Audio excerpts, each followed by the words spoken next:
Warrelly Diamond settles in there. Often they're racing.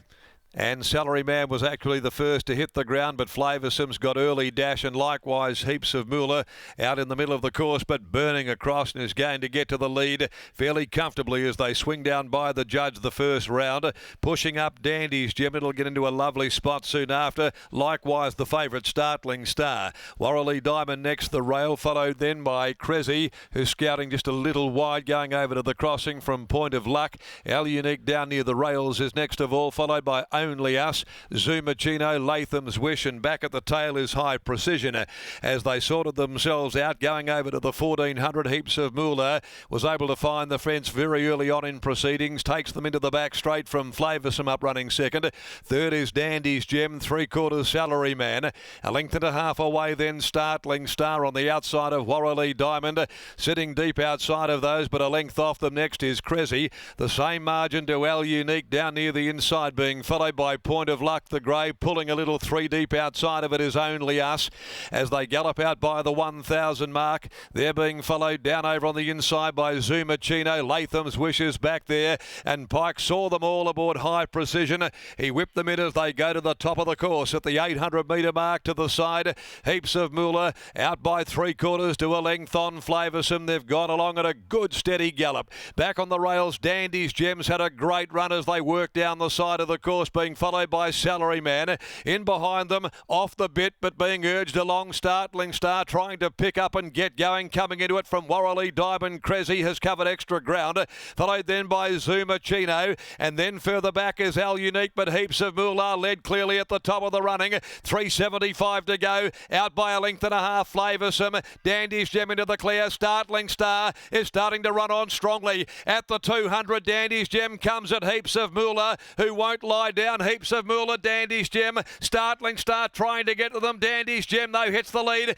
Dandy's Gem edges clear, and Dandy's Gem wins it. Dandy's Gem by a long neck. Startling Star, Heaps of Moolah, a gap Cressy who battled away Will, then Salary Man, followed further back by Flavoursome, Warrelly Diamond, Zumachino, Latham's Wish, Only Us, Al Unique, High Precision well back, and last is Point of Luck. Dandy's Gem, number 5, ridden by Lakdar Romilly, brings up a winning double today, Lakdar. Dandy's Gem had the blinkers on and had a lovely run all the way. Certainly was knocking the door down to win a race, this daughter of Machino. Dandy's Gem for the Coburn family, Julian Stool, B.G. Hardy, D.Y. Hardy, the Bridge Patrol Syndicate, David Harrison, and trained by Ambrosia Lee Altieri, with a winning double to Lakdar Romilly here this afternoon at Belmont Park. Scores, it was a tight go second and third. I thought Startling Star knows Heaps of Moolah, but it could go either way. Startling Star dug in hard, having her first run over a middle distance. Came off the bridle at the 600. You could see Johnston Porter trying to rouse her right up there, and she did get going, but Dandy's Gem had been threatening to win one of late. Had a very cosy run and was able to hold them off. Startling Star by Piero from Galaxy Star. Fair breeding for Peter's Investments, trained by Michael Grantham, Clint Johnston Porter.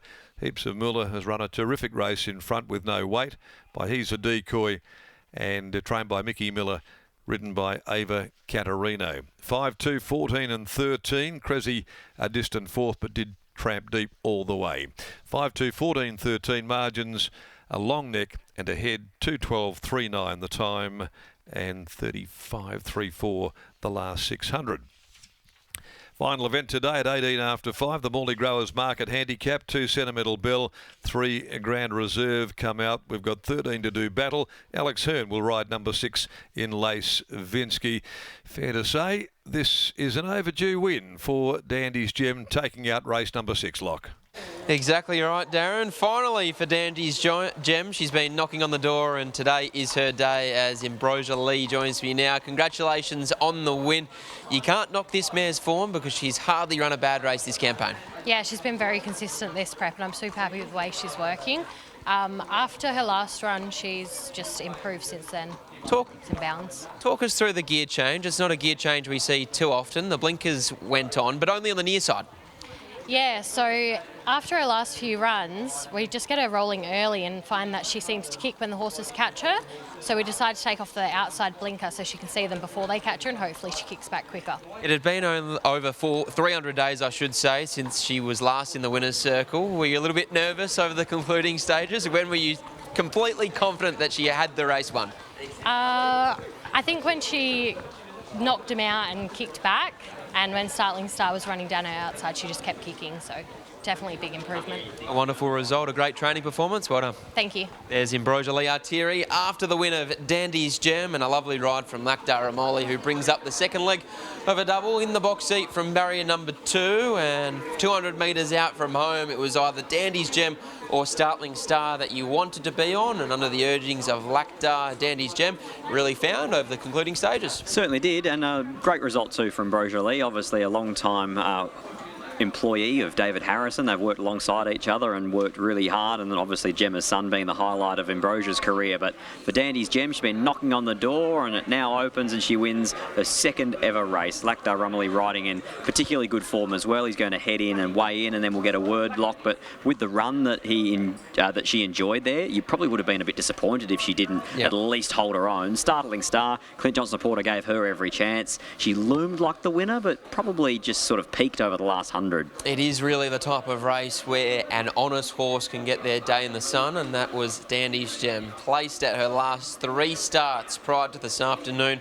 Draws a barrier, a small gear change, and under the urgings of Lakdar Amoli is able to get the job done late. Lakdar is just inside making things official after the win of Dandy's Gem, but here he is making his way out and back with Scotty. And celebrates a double 2 here at Belmont Midweekers. Lakdar, this mare today with the run that you were able to give her, she was always going to be hard to beat. Yeah, she's been doing, the last 2 runs was very good with Chloe, and today I had the perfect gate and the pace was on. I was happy to see that, and I was just a bit worried the leader would stop quick, but the leader did take us quite a bit up the straight. So I was lucky enough my horse was traveling very nice, and was just, when you get a horse traveling underneath you, it just make our job a bit easier. So I could just push broad and let down. You're right, that leader was 150 to 1, but actually gave a lot of cheek. Yeah, no, I didn't, obviously my first thing, I didn't want to be boxed behind her. And then the way the race planned, we were going in a good speed. I was a bit worried around the 1,000 meter, trying to think where I should start my move. But lucky enough, the horse did took us up the straight. So yeah, I was happy. They're waiting for you for the photo. You better go. Thank you. There's Lakdar Amoli after the second leg of a double. He combines with Ambrosia Liartiri and Dandy's Gem to take out the Glenroy Chaff handicap. Don't go anywhere, because after the break we still have the last of the day to come, and that is where Scott's best bet comes up in Rain Line with the Wizard aboard in the last.